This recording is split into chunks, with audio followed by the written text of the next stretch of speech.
Good morning प्यारे विद्यार्थियों। हमने कल पढ़ा था उसने कहा कहानी की समीक्षा के अंतर्गत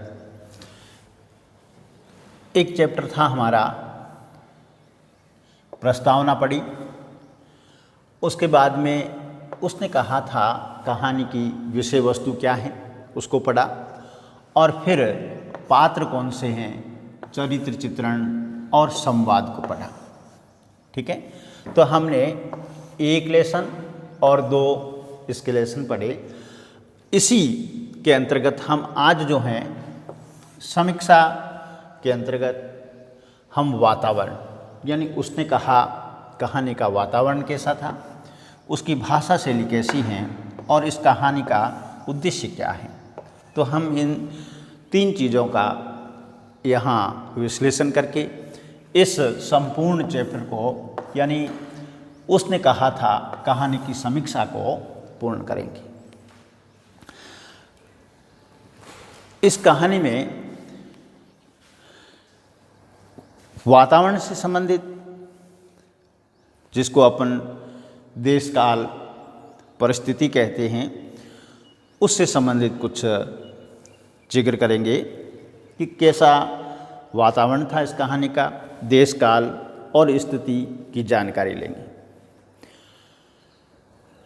हम इस कहानी में देखते हैं कि देश काल और स्थितियों की जानकारी से ही स्वाभाविक यथार्थवाद या यथार्थ वातावरण की निर्मित होती है। किसके कारण? देश काल और स्थिति की जानकारी के से ही स्वाभाविक यथार्थ वातावरण की निर्मित होती है, निर्माण होता है। गुलेरी जी ने उसने कहा था कहानी के द्वारा अमृतसर के बाजार का हूबहू वर्णन किया है।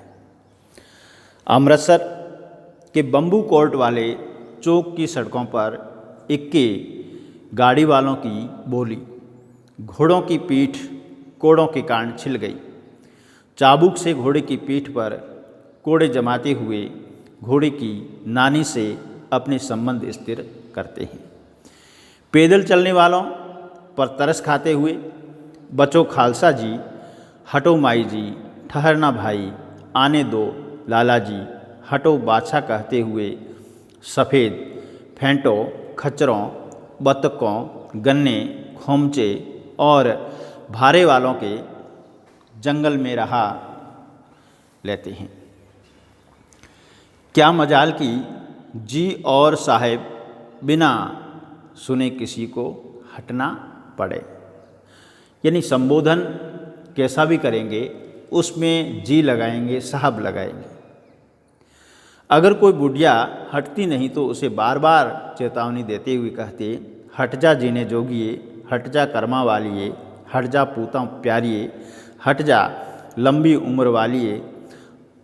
इसका मतलब ये है कि तू जीने योग्य हैं, तुम भाग्य वाली हैं, पुत्रों की प्यारी हैं, लंबी उम्र वाली हैं। तू क्या मेरे पहिए के नीचे आना चाहती हैं? तांगे वाले का बर्ताव और बाजार की चहल पहल का ये वर्णन है। ये वहाँ की स्थिति, वहाँ का वातावरण बयान करती है। युद्ध भूमि का वर्णन कल्पनातीत है। बोधा सिंह और लहना सिंह खंदक में पहरा दे रहे थे।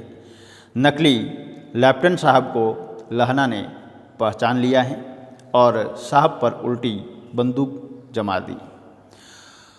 उसके हाथों से दिया सिलाई गिर पड़ी। लहना ने उसकी जेब से 3 गोले निकालकर खंदक के बाहर फेंक दिए। जेबों की तलाशी ली, 3-4 लिफाफे और एक डायरी निकाल कर रख दी। साहब के पिस्तौल की गोली लहना को लगी। इतने में 70 जर्मन चिल्लाकर खाई में कूद पड़ते हैं और सिखों की बंदूकों की बाढ़ ने पहले धावे को रोककर वहाँ 8 और वे 70 अपने मुर्दा भाइयों के शरीर पर चढ़कर जर्मन आगे घुसे हैं। अचानक आवाज़ आई, वह गुरु की फतह और धड़ाधड़ बंदूकों की फायरिंग जर्मनों की पीठ पर पड़ने लगती है। पीछे से सूबेदार हजारा सिंह के जवान आग बरसाते थे और सामने लहना के साथियों के संगीन चल रही थी। सूबेदार के कंधों में और लहना की पसली में गोली लगी और वह दूसरा घाव भारी था। लड़ाई के समय चांद निकल आया, जैसे चांद के प्रकाश से संस्कृत के कवियों का दिया हुआ शयी नाम सार्थक होता है, और हवा ऐसी चल रही थी जैसे बाणभट्ट की भाषा में दंत वीणोपदेशाचार्य कहलाती है। वजीरा सिंह कह रहा था कैसे मन भर फ्रांस की भूमि मेरे बूटों में चिपक रही थी जब मैं दौड़ा दौड़ा सूबेदार के पीछे गया था। ये सब उस समय का वातावरण बयान करती हैं, स्थिति को बयान करती हैं। लड़ाई की आवाज़ 3 मील दाहिनी ओर की खाई वालों ने सुन ली थी। उन्होंने पीछे टेलीफोन कर दिया था। वहाँ झटपट से गाड़ियाँ और डॉक्टर 1.5 घंटे के अंदर आ पहुँचे। फील्ड अस्पताल नज़दीक था। सुबह होते ही पहुँच जाएंगे, इसलिए मामूली पट्टी बांधकर एक गाड़ी में घायलों को तो दूसरी गाड़ी में लाशें रखी गई। बोधा सिंह ज्वर से बर्रा रहा था। उसने लहना को भी गाड़ी में आने का आग्रह किया, क्योंकि उसके और उसके बेटे की जान लहना ने बचाई थी। किसकी? बोधा सिंह की और सूबेदार हजारा सिंह की। इस प्रकार फ्रांस की भूमि पर हो रही लड़ाई का जीता जागता वर्णन लेखक की सूक्ष्म दृष्टि का परिचायक है। सिख सभ्यता भाषा शैली का अनेक स्थानों पर प्रयोग करके कहानी का वातावरण यथार्थ और स्वाभाविक बन गया है। प्राकृतिक दृश्यों के साथ ही मानवीय भावनाओं संवेदनाओं की सूक्ष्म अभिव्यक्ति के कारण घटनाएं साक्षात आँखों के सामने खड़ी हो जाती हैं। संवाद कथन आदि में कहानीकार की लेखनी जबरदस्त की है। ये था, उसने कहा था, कहानी का वातावरण या देश काल परिस्थिति। अब इस कहानी की भाषा शैली कैसी है? उसने कहा था कि भाषा में ओज व प्रसाद गुणों के साथ साथ सरलता, व्यंजकता, सरसता, सुबोधता, सहजता एवं प्रवाहमयता दृष्टिगत होती हैं।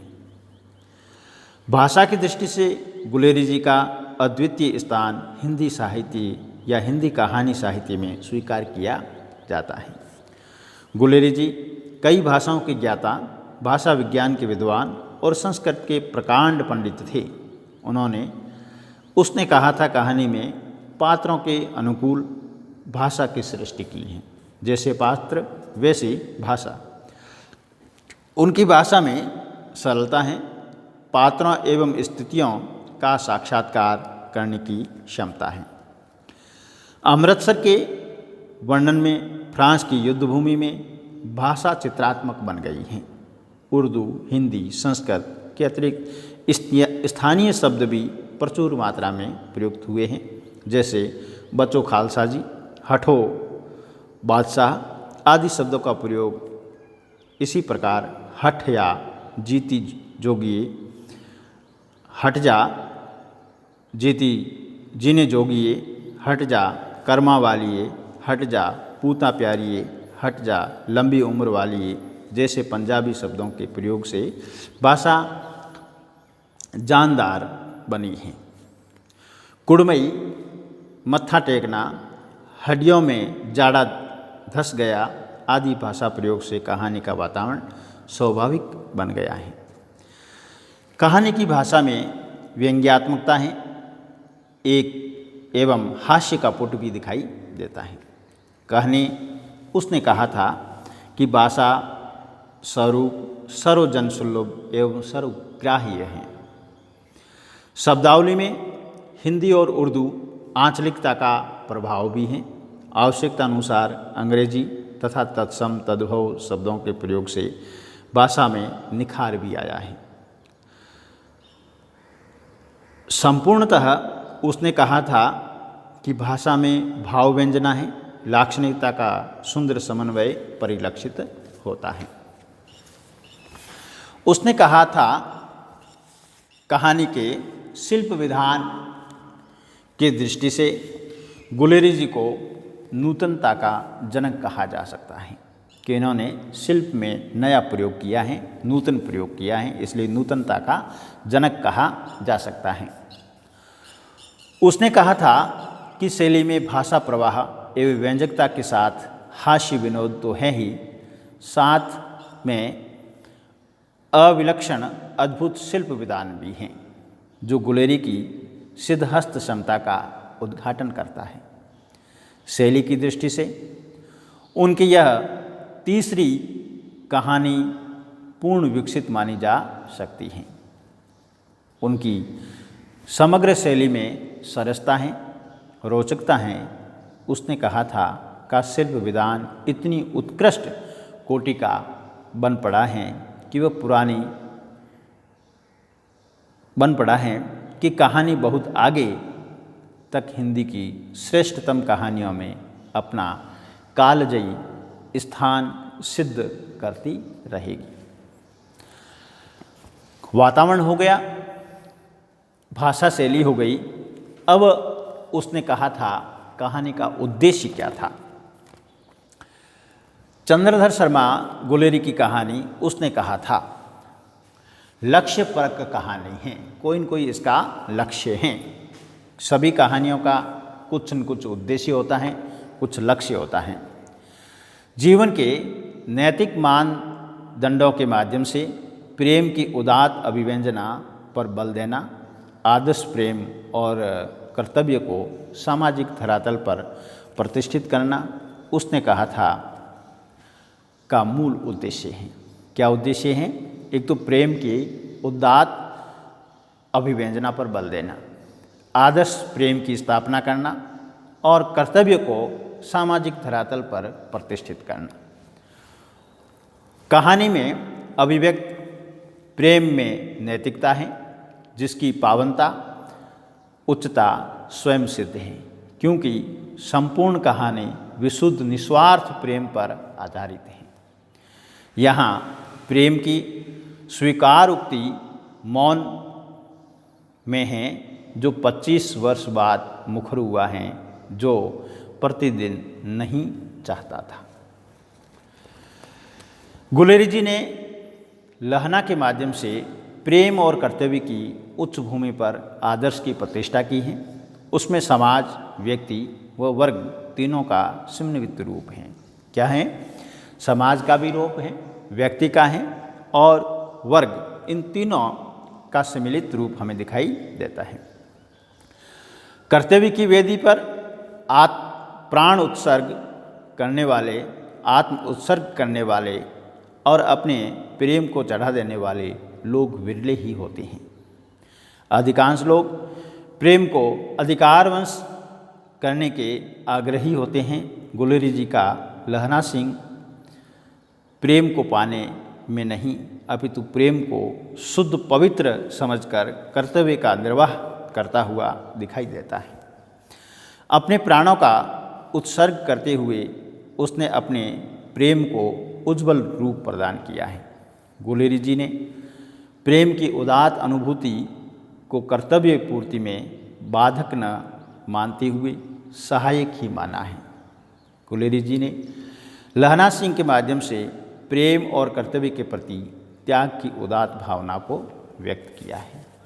ये था उसने कहा था कहानी का कुछ समीक्षा जिसमें मनोवैज्ञानिक विचारधारा जुड़ी हुई है और इस कहानी में व्याप्त उदात्त प्रेम और त्याग की भावना से हम परिचित हुए हैं।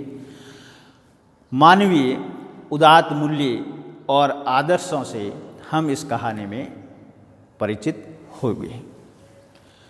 प्यारे विद्यार्थियों, आज हम इस कहानी की समीक्षा को पूर्ण करते हैं। तीसरे चैप्टर में हमने 3 चीज़ों का जिक्र किया है, वातावरण, भाषा और उद्देश्य का। दूसरे में उसने कहा था कहानी के पात्र, चरित्र चित्रण और संवाद को लिया था, और पहले में हमने विषय वस्तु को स्पष्ट किया है। आपको मेरा यह विश्लेषण कैसा लगा? आप हमारी YouTube चैनल को कमेंट कीजिए, शेयर कीजिए और लाइक कीजिए। धन्यवाद।